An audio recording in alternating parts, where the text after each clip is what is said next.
दोस्तों, एक बहुत ही प्रसिद्ध कहावत है कि हर व्यक्ति हर व्यक्ति स्वर्ग जाना चाहता है, लेकिन मरना कोई नहीं चाहता है।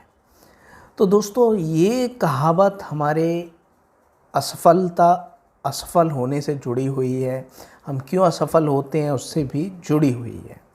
तो दोस्तों, आज हम बात करने वाले हैं रिच डैड पुअर डैड के अध्याय 9 के बारे में, जिसमें हमारी असफलताओं के कुछ प्रमुख कारण बताए गए हैं। और उसमें जो सबसे पहला प्रमुख कारण बताया गया है हमारी असफलता का, वो है हमारे अंदर का डर, यानी कि अपने अंदर कॉन्फिडेंस का ना होना। कई लोग जो इतने पढ़े लिखे होने के बाद भी, इतने नॉलेजेबल होने के बाद भी वो पीछे हैं, वो उसका एक ही कारण है कि वो कॉन्फिडेंस नहीं है उनके अंदर, या उनके अंदर डर है, यानी वो सुरक्षात्मक खेल खेलना पसंद करते हैं। 90% लोग यहाँ पर सुरक्षात्मक खेल खेलना पसंद करते हैं। वो जीतने के लिए नहीं खेलते, वो बल्कि इसलिए खेलते हैं कि कहीं वो जीवन की दौड़ में हार ना जाए। तो दोस्तों, आज हम यही बात करेंगे कि डर किस तरीके से हमारी सफलता में बाधक होता है। तो दोस्तों, हर व्यक्ति सफल होना चाहता है, लेकिन असफलताओं से डरता है। व्यक्ति अमीर बनना चाहता है मेरे पास बहुत सारा रुपया हो, लेकिन वो पैसे गंवाने से डरता है। शायद ही कोई ऐसा अमीर व्यक्ति हो जिसने अपने जीवन में नुकसान ना उठाया हो। प्रत्येक अमीर व्यक्ति के अगर आप जीवन में जाएंगे तो उसने कहीं ना कहीं कोई ना कोई बड़ा नुकसान उठाया होगा, और उस पर वो साहस था वो नुकसान उठाने का, और उसने अपनी असफलता से वो हताश नहीं हुआ, उसने अपनी असफलता से प्रेरणा ली, इसीलिए वो आगे बढ़ा। हर व्यक्ति के अंदर, आप हों चाहे मैं हूँ, हर व्यक्ति के अंदर ये डर होता है और होना भी चाहिए। लेकिन अधिकांशतः जो डर होता है वो फिजूल का होता है। वो फिजूल का डर होता है, वो असल डर नहीं होता है। तो इस डर का सामना आप किस तरीके से करते हैं, ये आप पर निर्भर करता है, और आपकी सफलता और असफलता इसी पर निर्भर करती है कि आप अपने डर का सामना कैसे करते हैं। आपने देखा होगा कई व्यक्ति यहाँ पर खून को ज़रा सा भी देख लेंगे तो उन्हें चक्कर आने लग जाएगा, और एक वहीं पर नर्स है या डॉक्टर है, वो खून को देखते हुए दौड़ते हैं मरीज़ की तरफ और उसका इलाज करने लग जाते हैं। तो ये दोनों ही व्यक्ति हैं, दोनों के अंदर डर है, दोनों ने डर का सामना किस तरीके से किया, ये आपको सोचना है। यही हमारे जीवन का एक मूल मंत्र है कि हम डर का सामना किस तरीके से करते हैं। आपने देखा हो बहुत से व्यक्ति चूहों चूहिया से बहुत ज़्यादा डर जाते हैं, और बहुत से लोग उन्हें हाथ में उठा के हाल पकड़ लेते हैं। तो उन्होंने डर का सामना किस तरीके से किया, ये उन पर निर्भर करता है। टेक्सास एक जगह है, टेक्सास, वहाँ के लोगों की अपनी मानसिकता होती है, एक बहुत ही स्ट्रांग मानसिकता होती है। टेक्सास में जब लोग जीतते हैं तो उनकी एक बड़ी जीत होती है, और जब वो हारते हैं तो वो हार भी अद्भुत होती है। टेक्सास के लोग जब जीतते हैं तो उन्हें अपने पे गर्व होता है, और जब वे हारते हैं तो वो अपनी सेख ही बखारते हैं। मतलब ये है कि जो टेक्सास के लोग हैं, टेक्सास के लोग, वहाँ एक युद्ध हुआ, उन्हें पता था कि हम निश्चित तौर पे हार जाएंगे, लेकिन वो लड़े, उन्होंने आत्मसमर्पण नहीं किया।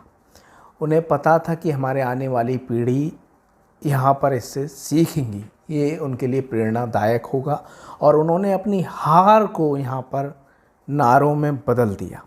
तो जो टेक्सास के लोग हैं वो अपनी जीत पर गर्व करते हैं, वो बहुत खुश होते हैं, लेकिन हार पर भी वो गर्व करते हैं। हार से भी सीखते हैं, हार से वो प्रेरणा लेते हैं, और हार उनको कमज़ोर नहीं करती और ज़्यादा मजबूत कर देती है। इसीलिए वो अपने जीवन के क्षेत्र में बहुत ज़्यादा सफल होते हैं। तो हमें टेक्सास के लोगों से सीखना चाहिए।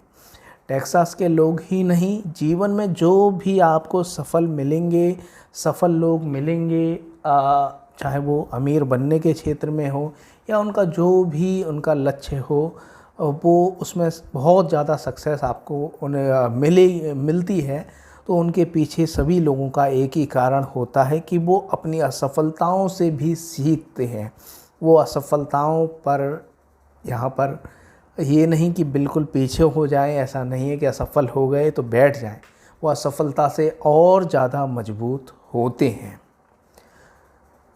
जीतने का मतलब है हार से ना डरना। जीतने का सबसे पहला मतलब है हार से ना डरना। और जो लोग खेलते ही इसीलिए हैं कि वो अपने जीवन में हारे ना, तो वो असल में खेलते नहीं हैं। वो सुरक्षात्मक नज़रिया अपनाते हैं, वो कभी गेम में उतरते ही नहीं हैं। तो वो कभी सफल होते ही नहीं हैं। तो हमें यहाँ पर डर से सीखना है, प्रेरणा लेनी है और आगे बढ़ना है। टेक्सास में एक और प्रसिद्ध कहावत है कि हर व्यक्ति स्वर्ग जाना चाहता है लेकिन मरना कोई नहीं चाहता। तो आप जानते हैं कि स्वर्ग की जो कल्पना की गई है वो मरने के बाद ही की गई है। तो जब तक व्यक्ति मरेगा नहीं वो स्वर्ग नहीं जा सकता है। इसी तरीके से व्यक्ति जब तक असफल नहीं होता वो बड़ी सफलता हासिल नहीं कर सकता है। तो ज़्यादातर लोग अमीर बनना चाहते हैं। बहुत से लोग सपने देखते हैं कि हम अमीर बन जाएं, लेकिन उनमें पैसे खोने का विचार उन्हें कपा देता है। कांप जाते हैं वो ये सोचकर कि कहीं हमारा पैसा ना खो जाए। तो यहाँ पर सोचने वाली बात है। लेखक कहता है कि मैंने अपने जीवन में किसी ऐसे अमीर व्यक्ति को नहीं देखा है ना। तो ये ऐसे व्यक्ति को नहीं देखा जिसने हार ना देखी हो, जिसने अपना पैसा ना गवाया हो। तो ये बहुत ही बड़ी बात कही गई है यहाँ पर कि असफलता भी हमें प्रेरणा दे सकती है और असफलता प्रेरणा देती है। आप देखें कि असफलता के बाद कितना ज़्यादा कॉन्फिडेंस बढ़ता है। जैसे कि आपने बचपन में यहाँ पर साइकिल चलाना सीखा, आप गिरे, आपके घुटनों में चोटें लगी और आपने साइकिल चलाना सीख लिया। उसके बाद आपने बाइक आराम से चलाना सीख ली, आपको बिल्कुल भी डर नहीं लगा। उससे आपका डर बढ़ा नहीं कि मैं साइकिल से गिरा तो मेरे घुटने टूटे, बाइक से गिरूंगा तो मेरा क्या होगा। तो आपका यहाँ पर कॉन्फिडेंस बढ़ा, आपको प्रेरणा मिली, ठीक है। उसके बाद आप कार भी चलाना सीख लेते हैं। तो दोस्तों, असफलताओं से आदमी बहुत मजबूत होता है, ये आपको समझना है। टेक्सास के लोग अपनी असफलताओं को दफनाते नहीं हैं। टेक्सास के लोग अपनी असफलताओं को दफनाते नहीं हैं, वो उससे प्रेरणा लेते हैं, उन्हें नारों में बदल देते हैं। तो वो जो पहले बताया था कि टेक्सास के लोग हैं, वो असफलताओं से भी बहुत कुछ सीखते हैं, उनसे प्रेरणा लेते हैं।